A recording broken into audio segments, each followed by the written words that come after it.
Good morning, students.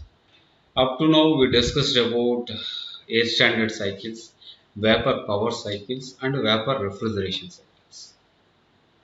And next, air standard cycle application, internal combustion engines, and the performance analysis of the combustion is taking place.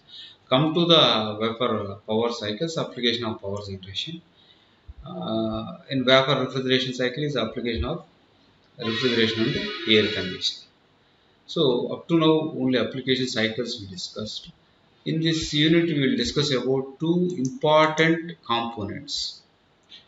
Up to now we are discussing only systems, not components.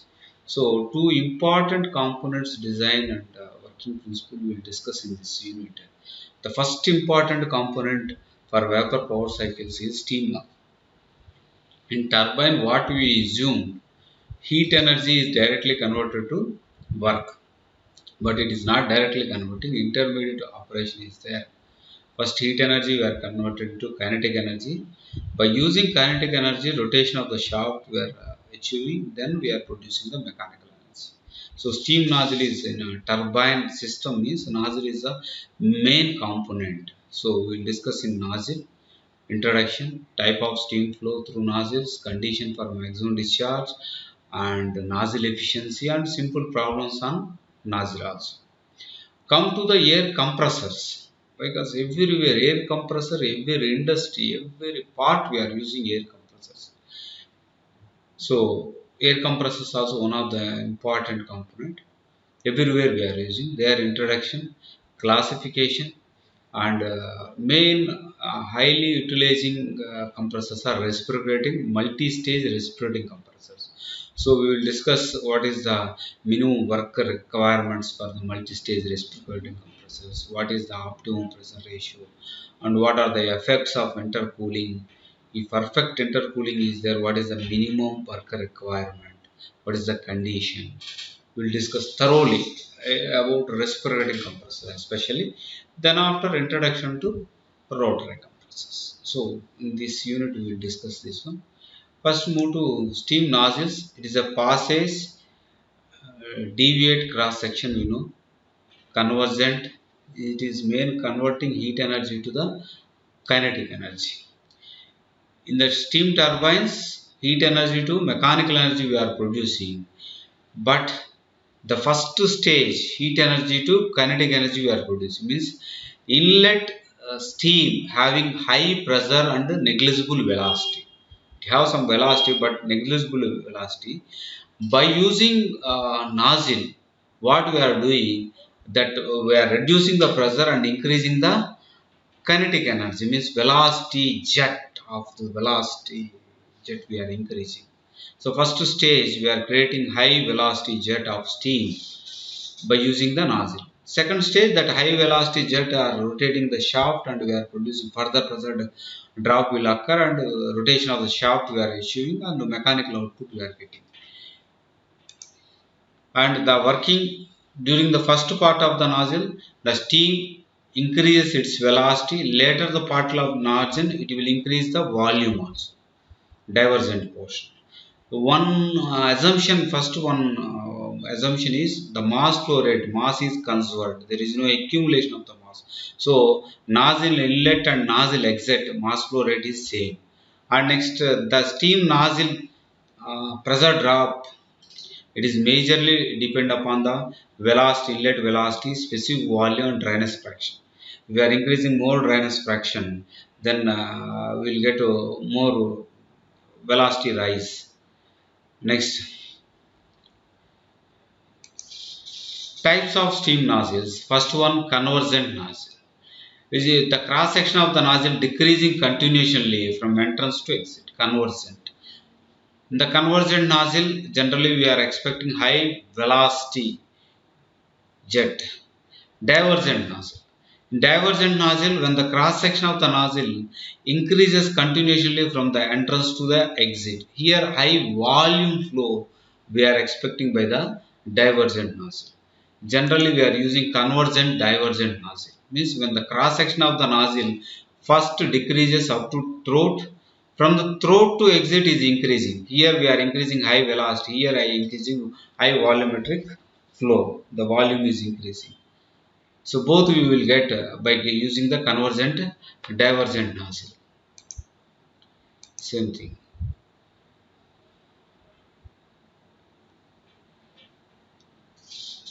The pressure which is leave from the nozzle, we can assume as that's called back pressure. And the whatever the we are assuming pressure energy convert to the velocity, kinetic energy. The pressure energy is converted into the kinetic energy. The pressure drop will convert as a velocity rise indirectly. The process, whatever the process is there, ideally we are assuming isoentropic process. In practical condition it is possible or not, that's secondary, but ideally we are assuming it's a isoentropic process. This is the ideal assumption of the conversion of pressure drop to the kinetic energy. Then velocity of steam flowing through a nozzle. It's a simple. It's a, you see the any nozzle, the volume is fixed. You see the volume of the nozzle is fixed. Means it's called controlled volume. Volume is fixed. Where the controlled volume will occur is the open system.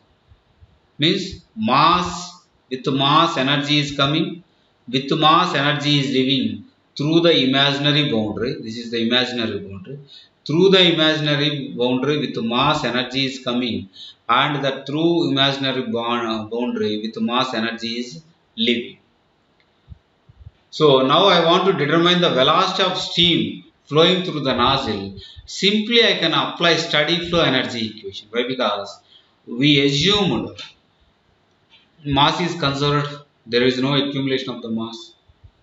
So inlet pressure condition always it is not changing with time, and outlet velocity condition also always will not change with the time. So the property will not change with the time. It is a constant, then it is called a particular space, then it is called steady flow process. The number of years of operation, you can see any power plant. Power plant inlet condition always same as a 220 bar pressure, 600 degrees centigrade, something we are the same. Exit pressure 0.01 bar pressure and 45 degrees centigrade. It is not changing. So it's a steady flow. So we will apply steady flow energy equation for determination of the velocity of the steam flowing through the nozzle. Okay. So what are the inlet conditions are there? Inlet fluid, it want to enter inside the fluid system, inside the nozzle, it has to do some flow work, pressure and volume. Inlet pressure, inlet volume, and it the inlet fluid having the some velocity c1, inlet fluid, inlet condition, inlet wall at some elevation z elevation. Next, inlet fuel having some internal energy. These are common, and some heat loss by this frictional operation. Some heat loss may lose to the environment. Then Q rejection will come. And work done by the system. Here we are not producing any mechanical work. So there is no work done. So work done by the system, nothing is there. So W is 0. And exit fluid having some internal energy, having some flow work. Without flow work, it will not leave from the system. It has to do some work, perform some work on surrounding. Then only the steam, jet steam will come out from the system. So having some velocity, some pressure and volume and some internal energy and some elevation with the ground, sea level, some elevation is there. So these are the inlet and exit conditions of the steam nozzle. This is the internal energy U1, flow work P1 V1, kinetic energy C1 square by 2, and potential energy Z1 into G, heat supplied or heat rejected Q, work done by the system or work upon the system is taken. So total energy balance equation, total energy entrance equal to total energy leaving. The total energy entrance, we apply steady flow energy equation with mass some internal energy, some flow work, some kinetic energy, some potential energy. Plus, if you supply the heat or you reject the heat, some Q, and leaving fluid having the we want to multiply with mass m, having some internal energy, some potential, some flow work, some kinetic energy, some potential energy. If it is performing some work, then W work is there. This is the supply, this is the inlet, this is the outlet, total energy leaving. So internal energy plus flow work, you will get the enthalpy. So M into enthalpy plus kinetic energy plus potential energy plus heat supply equal to M into enthalpy of leaving plus kinetic energy of leaving and potential energy of leaving plus work done. Here a nozzle is not performing any work. Okay, energy conversion is there but not performing any work. Second, we are assuming isoentropic process, the conversion of pressure energy into the kinetic energy. So it is there is no heat interaction. Practical case different. At present, what we stick to the assumption. The assumption is isoentropic process. So isoentropic process, there is no heat interaction. Then you see, then generally change in potential energy are negligible. Why? Because the elevations are same. Then there is no heat supply, Q is 0. There is no work done, W equal to 0. Then final equation, if you substitute the conditions, the final equation become be H1 plus C1 square by 2 equal to H2 plus C2 square by 2. Inlet enthalpy, inlet velocity, kinetic energy square by 2, and outlet enthalpy, exit enthalpy and exit kinetic energy. Then HD is called enthalpy drop, enthalpy or heat drop during the expansion process in the nozzle. Then H1 minus H2. Nozzle inlet enthalpy always higher than the outlet. Then only some energy conversion will take place, heat energy to kinetic energy. So enthalpy drop equal to HD we are representing. We are denoting HD. Then H1 equal to H1 minus inlet enthalpy of the nozzle minus outlet enthalpy of the nozzle. And the inlet velocity compared to outlet velocity. The exit velocity always higher velocity compared to inlet. Inlet velocity may be 2 meter per second, 3 per second, 5 meter per second like that. But exit velocity have high velocity, maybe 600 meter per second, 400 meter per second. Like that exit velocity. So compared to exit velocity, inlet velocity you can neglect. So inlet kinetic energy. Then exit velocity square, kinetic energy square equal to H1 minus H2. But we all know enthalpy from the steam tables we are taking kilojoules. Okay, kilojoules per kg. The enthalpy from the steam tables we are taking kilojoules per kg. Maybe in refrigeration tables also enthalpy we are taking kilojoules per kg commonly. But velocity we are writing in meter per second. So convert into joules per kg. So into 1000. C2 square by 2 equal to 1000 into head difference. C2 square equal to 2000 into enthalpy drop, enthalpy difference. Then C2 equal to square root of 2000 into enthalpy difference. Enthalpy difference must be right in kilojoules per kg. Then you will get final equation C2 exit velocity is 44.72 into square root of enthalpy difference, but enthalpy in kilojoules per kg. This is the exit velocity equation. Come to the practicality. We are assuming isoentropy process. Whenever we visit the power plant, turbine casing, entire casing is filled with the coolant, circulation of the coolant, it is taking place. So some heat loss will occur. So whatever the exit velocity we are assuming, 10 to 50% lower than the exit velocity only we will get in a practical case. So we want to consider that velocity. Then we have to consider that isoentropic efficiency of nozzle, like isoentropic efficiency of turbine, isoentropic efficiency of compressor, isoentropic efficiency of pump while we are calculating. Like that, the actual velocity, exit velocity I want to determine by assuming isoentropic process without any heat loss we are assumed and we calculated.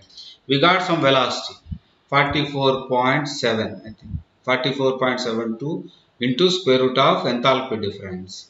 Then how actual, less than that only we will get in actual case. Then we want to consider the isoentropic efficiency. What is that efficiency definition? Means actual kinetic energy at the nozzle exit by isoentropic kinetic energy at the nozzle exit. So once you know the actual isoentropic kinetic energy at the nozzle exit, you substitute in the equation, you will get the actual kinetic energy at the nozzle exit. So CS we are determined 44.72 into square root of HD.